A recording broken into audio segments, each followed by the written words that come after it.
एकक आणि दशक याची संकल्पना देण्यासाठी आपण काय केलेलं आहे की या ठिकाणी असे 20, 30 आणि अशाच पद्धतीचे दशकांची कार्ड तयार करून घेतलेली आहेत. आणि त्यानंतर आपण काय केलेलं आहे की असे 1, 2, 3, 4, 5, 6, 7, 8, 9 असे एककांचे छोटे छोटे कागदावर काय केलेले आहेत कार्ड बनवलेले आहेत. आणि आपल्या शाळेमध्ये गणित पेटीमध्ये ह्या अशा प्रकारचे शैक्षणिक साहित्य मिळालेलं आहे.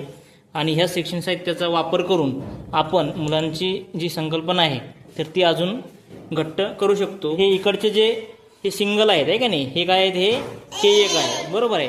आणि यातला जर आपण हा 20 घेतला, हा जर 20 घेतला तर हे 20 म्हणजेच काय आहे, तर ही जी दशकची काडी आहे ही काय आहे, दशक आहे का नाही, एक दशक 10चा.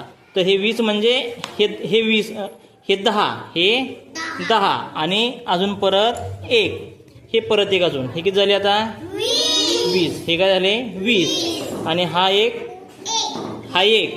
आता हा याच्यामध्ये मिळवला आपण, हे 2 म्हणजे हे 2 आहेत कारण हे काय 2 दशक, हे काय 2 दशक.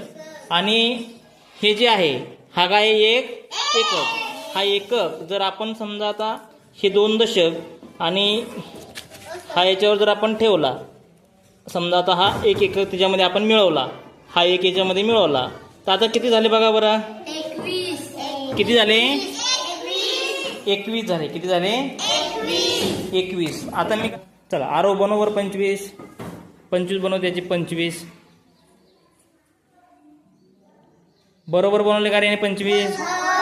हां, व्हेरी गुड. चला टाळ्या वाजवा त्यासाठी.